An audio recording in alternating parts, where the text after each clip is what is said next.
Hello everyone, it's Nina and welcome back to my channel. Today we are going to be doing another book haul. This book haul is very much a mishmash of things I've gotten since the last one that I did, which came out in May. I don't buy very many books. I've talked about it in like a separate video, my feelings on like the consumerism in booktube, so I have a pretty like rigorous set of standards that I go through when I'm trying to choose a book I want to buy.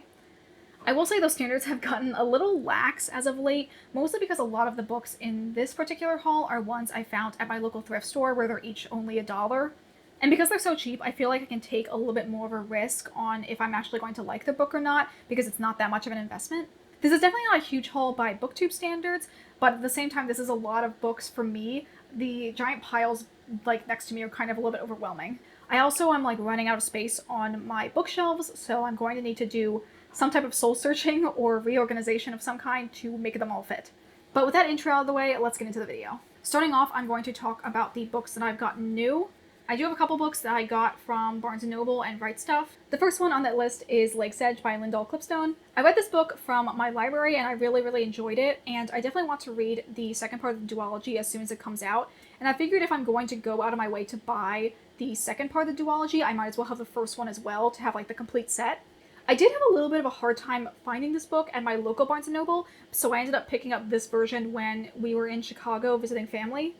And yeah, I'm really happy to have this as part of my collection.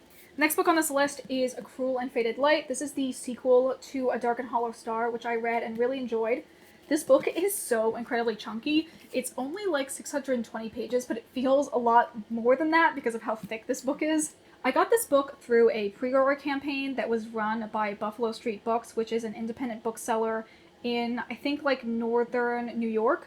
And alongside with that, I also got a little bookmark here that has a version of the cover art, as well as this art print that has one of the characters, Queen Riadne. And the book itself also has a nameplate in it.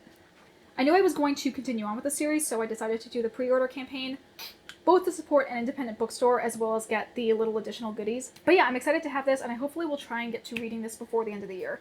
The next book I have here is a manga, and this is a little bit of a joint purchase between me and my fiance. I got this at the same time I got Lake's Edge, and that is the Death Note short story collection. I don't think you can tell on camera, but there's like Death Note embossed across this, and it's really pretty. This is a compilation of some of like the 4-Koma comics that were included in the initial release, as well as I think at least 2 stories that were written after the fact. When I bought this, we had just finished a rewatch of all the original Death Note, and it was just fresh in our minds and like had reminded us of how much we love the series. So when I knew this had come out, I definitely had to pick it up. And it's just a nice addition to the original storyline, and I'm excited to get back into this world and read some of the stories that I have not experienced before. The last new book I have, I also get from Barnes & Noble, and that is the Scum Villains Self-Saving System, Volume 2. I read the first volume and really loved it, so I pretty much immediately had to go out and buy the second volume. And I've now finished this book, and I'm clamoring to get the third one. At the time I'm recording this, the third volume has just come out, so I definitely have to get on doing a Right Stuf order so that I can have it in my hands as soon as possible. Because I'm really enjoying the story, and I really want to see how all the character relationships progress. Okay, with that stack out of the way, let's move on to all the books I've gotten secondhand. The first one on that list is from Depop. I ended up getting a copy of The Gentleman's Guide to Vice and Virtue. I think I mentioned this in a book haul I did at the end of last year, but basically I had ordered a copy of this from Thrift Books and it ended up getting lost in the mail. And after putting in a search request through USPS, they finally messaged me back and were like, we can't find your package anywhere. We have no idea where it is. So I figured finally all hope was lost. I was going to go ahead and get another copy for myself. I wasn't sure if I wanted to get this version or the Owl Crate edition, which has like a slightly different coloring to the art. I feel like I can justify getting more than one copy of this because this might be my favorite book of all time. I don't know. I'm going to do a reread of this at the anniversary of me reading it for the first time this September. So I'll report back then if my feelings are the same as they are right now. Next book on this list, I technically got this for free. I found it at this like little library section that my workplace has that is just of books that people can take and donate. And that is this really cute little like mass market paperback edition of The Hobbit. I do have another edition of The Hobbit that's at my parents' house that is like this kind of vintagey looking hardback version. But I wanted this cute little one to read from. Lately, we've gotten really into Lord of the Rings, and when I saw this, I was just excited, and I knew I had to take it home. And yeah, I'm really excited to read this. I like how small it is, so it'll be a really easy one to take on trips if I want something to read physically. Okay, this stack here is all of the books that I got from my local thrift store. The first one on this list is a classic that I have been meaning to pick up for a while, and that is Wayland by Charles Brockden Brown. This cover is not the best version, and I can't even find this particular edition on the Storygraph, but I've been meaning to read this classic for a while. It's one of the first, like, American Gothic novels, but it's also written by someone who is from Philadelphia and is a Quaker, and I really want to read more Quaker authors. And I think this is supposed to infuse a lot of, like, Quaker ideas into the Gothic genre. And yeah, it just sounds really interesting. I was really excited when I saw this at my thrift store. Even though objectively, I'm pretty sure this story is, like, easily available online for you to read. Next book I got from the thrift store is this copy of The Grimrose Girls. And this, as you can see, is an ARC copy. Obviously, since you're not allowed to resell ARCs, if you don't want them, you have to either donate them to a thrift store or to, like, a little free library. And yeah, I found at least, like, 2 or 3 other young adult books that are ARC copies, so there must be some book blogger in my area that is donating them when they're done reading them. The premise of this book is very much like The Descendants meets Dark Academia. I'd seen a couple other booktubers I like talk about this book, recently hauling it, and I thought it looked interesting. It wasn't something I was necessarily clamoring to pick up my own copy for, but I do really like the cover design of it. I think it's really beautiful. This next book is kind of funny. It's one that my fiance is actually currently reading, and it's called Yes Chef, and it is a memoir by Marcus Samuelsson. Marcus Samuelsson is a celebrity chef. He is a judge on Chopped, which is how we know him from, but he's also one of the new American Iron Chefs.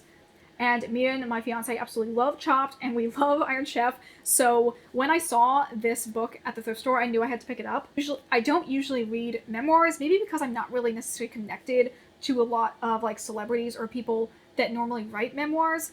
But I do really like the nonfiction books that Anthony Bourdain has written, so I feel like reading another memoir from a chef is probably, like, the niche that I would be most likely to be interested in. So yeah, my fiance is reading this right now, and she's enjoying it so far, and when she's done, I'll probably pick it up as well. This next book is one I'm really excited about, and that is Her Body and Other Parties by Carmen Maria Machado. This book I have plans to read in an upcoming reading vlog, for a readathon that I'm planning on participating in. And this is a short story collection that focuses on, like, aspects of female sexuality. Cards on the Table is I don't really like short story collections, at least the ones in the past that I've read I haven't been as drawn into as much as I prefer, like, a full-length novel. But a lot of these stories sound really interesting, especially the first one being based on The Green Ribbon, and I absolutely love the short story of The Green Ribbon. So I do have pretty high hopes for this.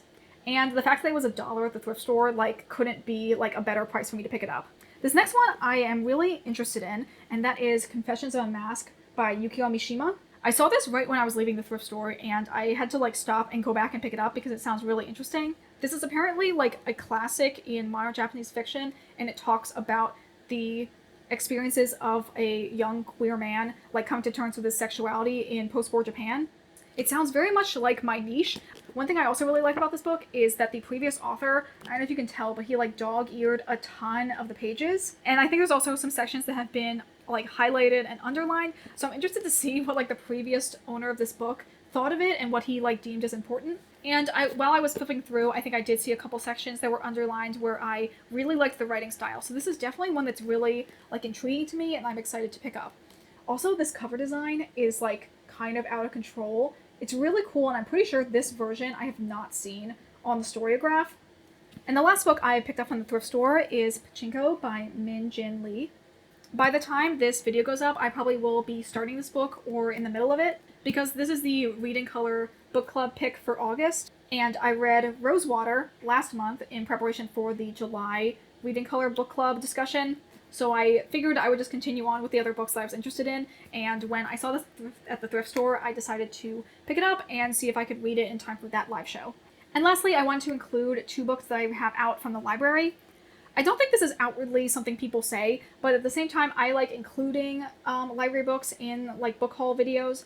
Because at the same time interested in seeing what people buy, I also like seeing what people have borrowed. And I would consider these books part of my collection, like just as much as I consider like any book I bought part of my collection. Yes, they obviously have to leave my collection at some point, but also so can books that I bought that I just decided I don't want anymore. I can also get rid of them and then they will not be part of my permanent collection. The first one of those is Wrath Goddess Sing by Maya Dean. This is one of my anticipated releases for the second half of the year, and when I saw my library had gotten it in, I was really excited and I had to immediately go and check it out. I'm also back on a Iliad retelling kick, so I definitely will probably read this sooner rather than later. And the last book in this haul that I have out from the library is The Grandmaster of Demonic Cultivation. As soon as I had started reading the Scumvillain Self-Saving System, I was really just like drawn in to the Danmei world, and I decided to read probably the most famous of the Danmeis that is currently out. And I'm absolutely loving it so far. I'm only like 100 pages in, but I'm really enjoying it, and I love the main character. I think he's so fun. Unfortunately, my library only has the first volumes of the 3 main Danmei that are out right now, so I'm going to have to buy the second and third volumes of this as soon as they come out. So that is it for this video. I hope you guys enjoyed. If any of these books you've read before, I'd love to hear your thoughts on them in the comments down below. But as always, I hope you guys have a wonderful day. Thank you so much for watching, and I will see you all in the next video. Bye!